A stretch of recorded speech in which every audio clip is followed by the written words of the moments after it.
U hiruškom radu uopšte postoji veoma veliki napor i veoma veliki broj faktora rizika. Prvi i osnovni faktor rizika je vezan za, pre svega, dužinu hiruških intervencija, za dugo stajanje u operacionoj sali, za zauzimanje nekih neprirodnih položaja prilikom izvođenja nekih endoskopskih procedura, punkcija i sličnih stvari, naročito u urgentnim stanjima gde hirurg zauzima vrlo nezgodan položaj, tako da u takvim situacijama se uglavnom i razvijaju te takozvane bolesti koje su radom uslovljene promene na muskuloskeletnom sistemu. Drugi faktor rizika koji je takođe značajan jeste takozvani faktor rizika od infekcije, gde su hirurzi i ostalo osoblje koje učestvuju u tom hiruškom radu izloženi mogućnošću nastanka infekcije, počev od virusnih, bakterijskih pa i svih ostalih. Svaka manipulacija hiruška je aktivna manipulacija, dolazi u dodir sa zagnojenim tkivima, sa tkivima koja veoma nose veliki rizik za razvoj infekcije kod onoga koji sprovodi određenu proceduru. Ti rizici se daleko povećavaju u situacijama gde hirurzi rade u urgentnim centrima, odnosno u urgentnim stanjima, gde sve mora da se obavi brzo, tako da nekad se i ne primeti da se dogodi neka minimalna povreda koja može da bude uzrok razvoja čak i teške sepse kod onoga koji sprovodi određene procedure. To je vezano uglavnom za endoskopske procedure, pre svega procedure u smislu gastroskopije, kolonoskopije, bronhoskopije i sličnih procedura. Procedura u hitnim stanjima kod akutnih inflamatornih oboljenja u organizmu, gde mogućnost infekcije dramatično raste nego u nekim drugim disciplinama. Da li ćete u toku jednog dana raditi ultrazvučne preglede ili ćete pregledati jedan broj pacijenata ili ćete biti u jedinici intenzivne nege ili kolege koje rade u salama za kateterizaciju, sve su to specifične vrste posla koje kroz radno angažovanje zahtevaju i određenu vrstu fizičke spremnosti i naravno ako uradite danas recimo 10 pacijenata, pregledate 10 ultrazvučnih pregleda i ako jedan ultrazvučni pregled traje u proseku do 30 minuta, pozicija koju imate kad radite taj ultrazvuk i fizički napor kojim se izlažete, vrlo često su to i neprirodni položaji da biste dobili dobre rezultate tih pregleda i da biste dobili dobre snimke. To je recimo takođe jedan od faktora rizika, da ne govorimo o tome ako imate u toku jednog dana u jednoj ambulanti koju radite recimo do 20-ak pacijenata koje lečite, tako da taj odnos, prijem pacijenta, razgovor sa njim, pregled, svaki pacijent zahteva individualni pristup u lečenju i to je ta vrsta stresa koju imate kada svakako je ona i akumulativna i kad dugo godina radite taj posao na način kada imate tako individualni pristup i dobar pristup u lečenju pacijenata i to je nešto što ostavlja posledice na rad onih koji pružaju zdravstvene usluge. Tu imamo vrlo značajnu specifičnu profilaksu, naročito kad govorimo o hepatitu B. Dakle, to je vakcinacija i primjena hepatitis B imunoglobulina nakon nekog akcidenta. Znači, kod osoba koji su u povećanom riziku da dobiju tu infekciju. I to je nešto što je zakonski obavezno. Dakle, svi upošljeni u zdravstvenom sektoru, naročito u sekundarnim tercijarnim zdravstvenim ustanovama, moraju da se vakcinišu protiv hepatitisa B. Dva su razloga, da ne bi oboleli i u nekoj, da kažem, budućnosti u značajnom procentu dobili neke od teških komplikacija ove infekcije, a s druge strane kako ne bi tu u stvari infekciju ili bolest kasnije preneli pacijentima. Dakle, vakcina koja je potpuno bezbedna i izuzetno efikasna je dostupna nama. Svi smo u obavezi da se vakcinišemo i mi smo to zaista odradili. Tako da, što se tiče hepatitisa B, u tom smislu imamo specifičnu profilaksu. Što se tiče nekih drugih teških infekcija, kao što su hepatitis C virusne infekcije i HIV virusna infekcija, tu, nažalost, nemamo specifičnu profilaksu. Dakle, nemamo efikasnu vakcinu i neke druge, da kažem, preparate koji bi nas štitili. Tako da tu i dalje moramo da se vodimo nespecifičnom profilaksom, da vodimo računa o dispoziciji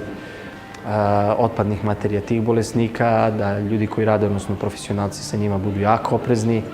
da se vode besprekorne higijenske mere, su to jako važne mere prevencije, da se često menjaju rukavice, da se vode vrlo ažurno mere asepse i antisepse, odnosno sterilizacije i dezinfekcije, kako se ne bi desilo da neko od nas, profesionalaca, dobije tu infekciju, odnosno kako se ne bi desilo eventualno da se od profesionalaca koji su nosioci tih infekata bolest prenese na pacijente. jer radimo sa iglama, radimo sa pacijentima i možemo dobiti, u tom smislu može doći do povreda da se neko ubode na iglu, ali također to sa sobom nosi rizik i od virusnih infekcija i polno prenosivih bolesti ukoliko se neko ubode konkretno na neku iglu zaraženu, ali i nošenjem ličnih zaštitnih sredstava, to su obavezne procedure u svakoj laboratoriji, lična zaštitna sredstva koje koristi osoblje, ali i poboljšanjem uslova rada. Ide se na automatizaciju, da imamo zatvorene sisteme, da imamo vakuum sisteme za vađenje krvi, da imamo zatvorene sisteme kada se rade biohemijske analize, da sve rizike koje možemo imati svedemo na najmanju moguću meru. Male doze, rasipno, sekundarno zračenje i sve, mogu napraviti sve štetne efekte koji se vide tek kroz nedelje, mesece, da kažem, pa i godine i decenije iza nas. I obično se sakupljaju tokom godina, kako kod osoblja, tako i kod pacijenata. Velike doze i sve koje su obično spadaju u ekscesna zračenja se vezuju za neke ekscesne situacije tipa ozračivanja stanovništva ili osoblja koje radi u industriji, nuklearnim centralama i drugim postrojenjima. Kod nas, da bi što manje bilo štetnih efekata, koje se održavaju ne samo po trenutno ćelije koje su u organizmu pacijenata i osoblja, nego i po generacije, odnosno genetski materijal iza nas, znači na naše potomke. I otuda je važno primeniti sva moguća sredstva. Osnovna zaštita je praktično znanje i stalno obnavljanje znanja. Pa su sve osoblje ovde koje radi, i specijalisti radiolozi i viši radiološki tehničari su u obavezi da svakih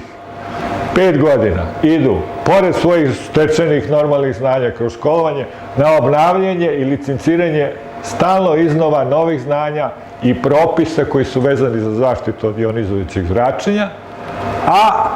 svake godine iz preventivnih razloga isto rade se preventivni zdravstveni pregledi svog osoblja koje radi sa izvorima